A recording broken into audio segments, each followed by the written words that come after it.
میرے پاکستانیوں، آج میں پہلے تو اب ملک کے معاشی حالات کے اوپر بات کرنا چاہتا ہوں، اور میں اس لیے بات کرنا چاہتا ہوں کہ اور مجھے بڑے افسوس سے کہنا پڑتا ہے کہ یہ ہمیں پوری طرح پتا تھا کہ جب رجیم چینج آپریشن کانسپریسی چل رہی تھی تو ہمیں پوری طرح پتا تھا کہ ایک دفعہ ہماری معیشت ڈی سٹیبلائز ہو گئی، ایک دفعہ یہ ہل گئی، ایک دفعہ ایک سیاسی استحکام چلا گیا تو یہ سنبھال کوئی نہیں سکے گا۔ اور خاص طور پہ مجھے پتا تھا کہ یہ جو لوگ 30 سال سے اس ملک کے اوپر حکومت کر رہے ہیں اور جنہوں نے یہ سارا ملک کے مسئلے ان کے دور میں شروع ہوئے، تو مجھے پتا تھا کہ انہوں نے نہیں سنبھالنا۔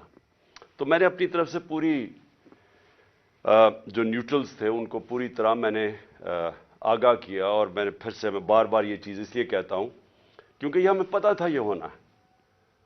اور شوکت ترین کو بھی، جو فائنانس منسٹر تھے، انہوں نے بھی پوری طرح سمجھانے کی کوشش کی کہ یہ نہیں سنبھلے گی، اور یہ بڑا مشکل سے ہم سنبھال کے بیٹھے ہوئے۔ اور کیوں مشکل تھی میں یہ بھی آپ کو بتا دوں، مشکل کیوں تھی۔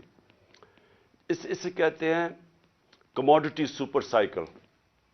اس کا مطلب ہے کہ ساری دنیا میں جو انرجی پرائسز ہیں، بجلی، تیل، پٹرول، کوئلہ، یہ ساری دنیا کے اندر ایک دم اوپر چلے گئے۔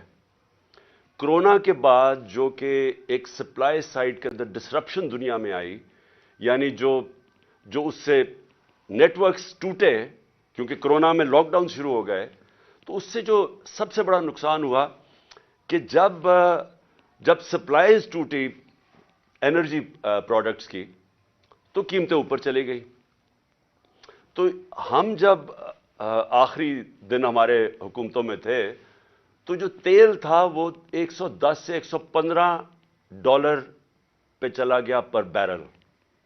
آج بھی اوپر بھی گیا، 70-75 سے لے کے آج 85 پہ ہے۔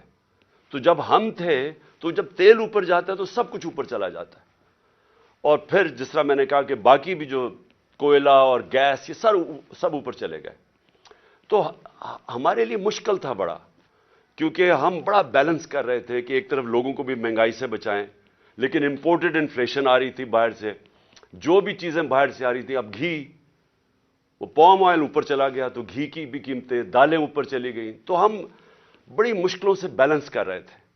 تو اس لیے ہم نے اپنی پوری کوشش کی بتانے کے لیے کہ دیکھیں، اگر آپ نے اس وقت یہ سازش کو کامیاب ہونے دیا تو یہ سنبھلے گی نہیں۔ تو آج مجھے بڑا افسوس سے کہنا پڑتا ہے کہ ہم اب ادھر چلے گئے ہیں کہ میں نہیں کہہ رہا، یہ معیشت کے ایکسپرٹ سے آپ پاکستان میں پوچھ لیں، بلکہ باہر بھی جو مضمون لکھے جا رہے ہیں پاکستان پہ، فائنینشیل ٹائمز میں ابھی پاکستان کے اوپر مضمون آیا ہے، سارے اب ایک بڑا خوفناک اور خطرناک پاکستان کی ایک پکچر بتا رہے ہیں کہ ہم جا کدھر رہے ہیں۔ اب میں صرف آپ کو بتانا چاہتا ہوں کہ 2 دنوں میں 33 روپیہ گرا ہے ڈالر کے مقابلے میں، اور ان کے 9 مہینے میں 84 روپیہ گرا ہے ڈالر کے مقابلے میں۔ یہ کیوں گرا ہے؟ پہلے یہ سمجھیں کہ روپیہ کیوں گر رہا ہے۔ روپیہ اس لیے گرا ہے کہ ہماری تاریخ میں سب سے خطرناک سٹیج پہ ہمارے فورن کرنسی ریزروز پہنچ گئے ہیں۔ آج ہمارے جو فورن کرنسی ریزروز ہیں وہ $3.6 ارب ہے۔ میں صرف آپ کو موازنے کے لیے ہندوستان کے بتانا چاہتا ہوں کہ ان کے میرے خیال میں $600 ارب سے زیادہ ریزروز ہیں، تو ہمارے آج $3.6 پہ ریزروز آ گئے۔